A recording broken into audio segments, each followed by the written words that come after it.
Dawn Davis. Been coming here to that church of Mercy's Cross and since March of 2006, shortly after we bought our house here in Sherwood.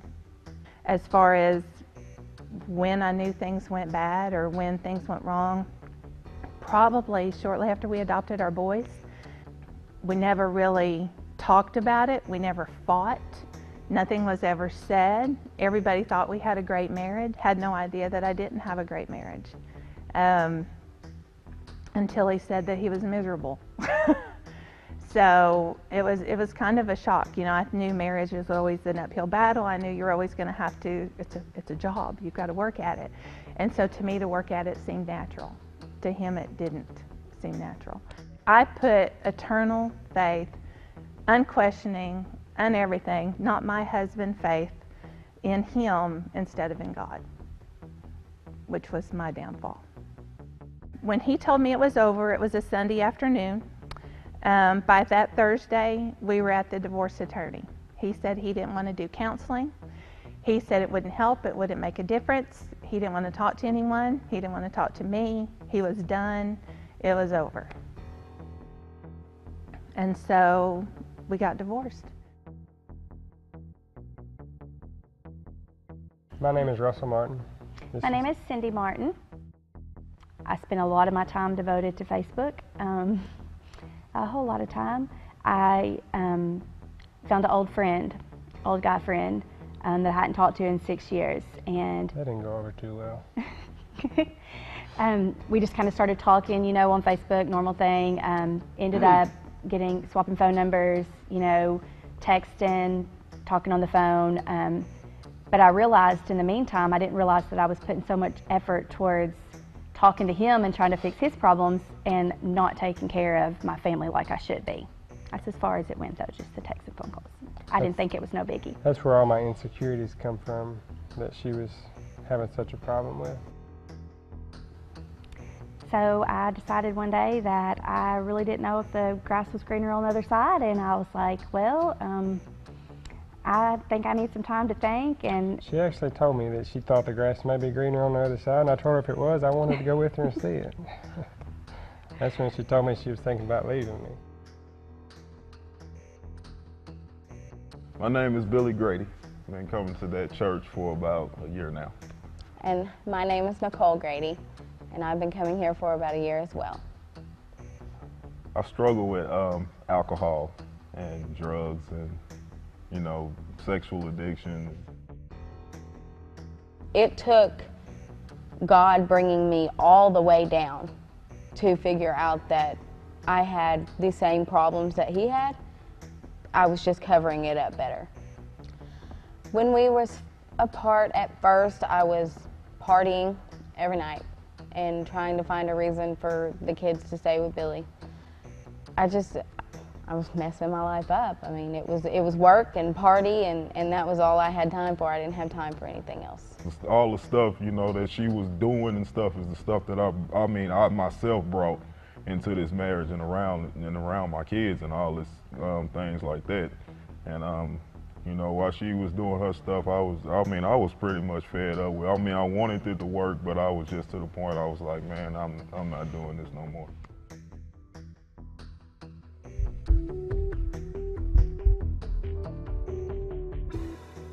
He said he didn't want to do counseling. He said it wouldn't help, it wouldn't make a difference. He didn't want to talk to anyone. He didn't want to talk to me. He was done. It was over. And so we got divorced.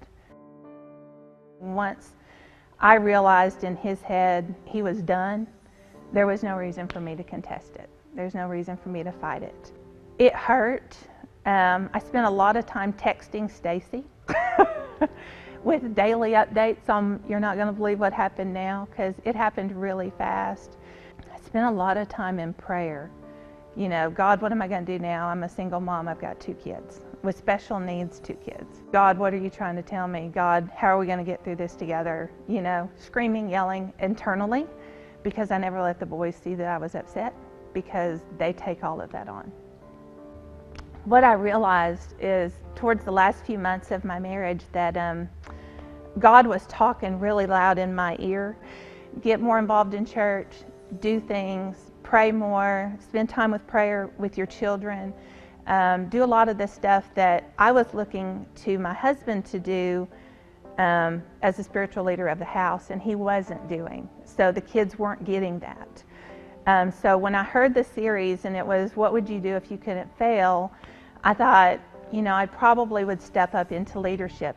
And I talked to Stacy about it, and I really kind of opened up to her. And I said, this may not be a good time to take on a new challenge. It may not be a time for me to take on more responsibility. And she goes, well, what would you do if you couldn't fail? Dang it. Okay, let's do it. You know, and I just jumped forward and jumped into it. I think if I hadn't done as God was screaming in my ear, I think if I hadn't started getting more involved, getting my kids involved, and really taken that step, I probably would be a basket case. And the Empower group is coming along. I feel my growth. I feel that just spending that extra bit of time doing that study is making me closer to God.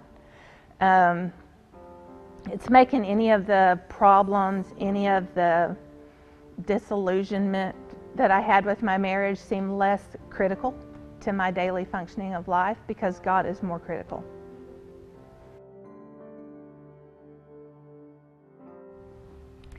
So I decided one day that I really didn't know if the grass was greener on the other side, and I was like, well, I think I need some time to think. And She actually told me that she thought the grass may be greener on the other side, and I told her if it was, I wanted to go with her and see it.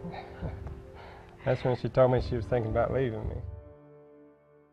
I guess we tried to make the best of it, you know. I said, well, I'll give it a try. So we came to church that Sunday after I told him I was thinking about leaving, and we have a 4-year-old little girl, and we came to church, sat on the very back, and we hadn't been here probably in almost a year, and I felt like that Sunday that Scott was, when he was talking, that he was talking directly to me. That message was for nobody else in church but for me. So of course I cried all the way through. In the meantime of all this, when she told me she was leaving, I was kind of thinking, you know, what do I do? I can't stop her. I can't make her change her mind. I stopped and thought about it, and I prayed about it, and I talked to God a little bit, and he told me to seek the church, the church that we had started coming back to. I was like, I'm not going. We don't have a problem. I pretty well made my mind up. I was like, we don't need counseling. That's silly to me. So he said, well, let's just go out to eat and let's just go talk to somebody. Well, my favorite thing to do is go out to eat. So of course I said, okay. So we go out to, well, what I thought was going out to eat. We pull in the church parking lot, and I was like, really, you did not just do this to me. So of course I was being the person that I am, got out, walked in, met Brother Mark, and we sat down, and he said, well, whose idea was this? I said, it sure wasn't mine. I don't even know why we're here. So we continued, told him the story. You know, he's like, Cindy, you've got to quit talking to this guy friend. I mean, every week we came back, he's like, Cindy, have you quit talking to him? He's like, you have to be, I remember the one words that he said, God hates divorce, and God first, and everything else will follow. And he said, just put God first, just trust me. So he navigated all kinds of stuff to us. My favorite one, I guess, probably was, you have to be a one-man woman and a one-woman man. You can't have anybody else. You don't need anybody of the opposite sex, you know, in your relationships whatsoever. During the process, we learned a whole lot about God. We learned a whole lot about each other. And it wasn't anything that he said. Everything that he said, it was in black and white. It was in the Bible. I mean, he just told us, you know, in a way that it really changed us. It was one Sunday service, Pastor Scott was preaching and stuff, and he was talking a lot about marriages and things, and man, I don't know, we both was like cracking up and laughing and everything, dude. It was, I mean, we was having a good time, and next thing I know, she reaching over, holding my hand, and I'm like, what is she doing, man? You know what I mean? She told me when she was talking about leaving me, she told me she was thinking about leaving me. She said, we're just too much opposite. We don't have nothing in common. We're just the exact opposite. And during our sessions with Brother Mark, he told us, you marry your exact opposite. And that was kind of cool. You know, we realized right then maybe we didn't make a mistake. That threw my theory to the water. You marry your opposites. My strong points are his weak points. His weak points are my strong points. So He showed us a little thing, put your two hands together, that's each of you. You come together. God doesn't make mistakes when he puts you together. Like 2 Sundays after we started coming back to church, that's when they had the call that came and spoke. And I was just like, oh my gosh, I mean, we're here at the right time. You know, this is our calling. I mean, maybe we should be foster parents. So we went to the foster parent meeting and we did all that. Well, we realized since we live in Lonoke County that we couldn't adopt out of Pulaski County. We had to go through Lonoke County. And so we just prayed about it, you know, and I told Stacy, I said, she's like, this is so awesome of y'all. And I said, it's in God's plan. If he wants us to have a baby, that's what he'll grant us with. If he wants us to be foster parents, then that's what we'll do. So we prayed and prayed about it. 2 weeks after, well, the weekend of Thanksgiving, I found out that I was pregnant. So we're currently expecting our second baby.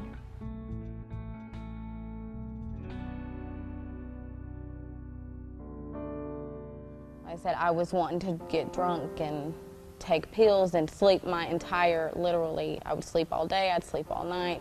When I wasn't sleeping, I was angry and nobody wanted to be around me. I put everybody out of my house. I told Billy, I don't want you. Oh, I went and moved into an apartment, and while she was going through that, I was getting like traumatized and getting hit with a whole bunch of different things, you know, that I'm like, hey, I don't know what's going on here. And as going through step study at the same time and trying to stay sober through all this stuff was kicking my butt. It was one Sunday service, Pastor Scott was preaching and stuff, and he was talking a lot about marriages and things, and man, I don't know, we both was like cracking up and laughing and everything, dude. It was, I mean, we was having a good time, and next thing I know, she reaching over, holding my hand, and I'm like, what is she doing? I came here that Sunday and I heard Scott's preaching, and I was just like, something just clicked, like, you're being really selfish.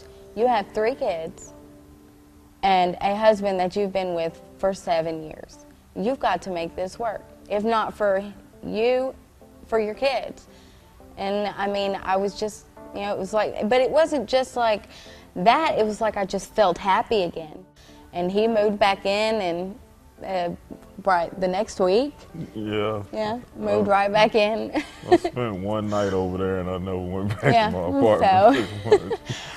So it was like that for us. So I've come to realize that our marriage is going to be we're going to have to fight for ours more than maybe another couple would have to, because we are fighting to break what our mom and our dad has shown us a marriage is, which isn't a godly marriage. Yeah, so I learned that, you know, both of us got certain strengths. She's going to be better at something than I am, and I'm going to be better at something than she is. And at first, like, our marriage was like, you know, we was living like that, but, you know, so now we putting it like this.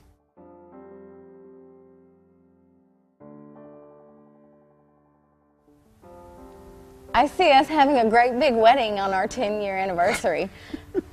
Woohoo! He is so getting our vows renewed when we're married 10 years, because dang it, I want a wedding dress when I'm not 9 months pregnant. So that is where I see myself at our 10-year anniversary. What's the date? It's March 2nd, 2013.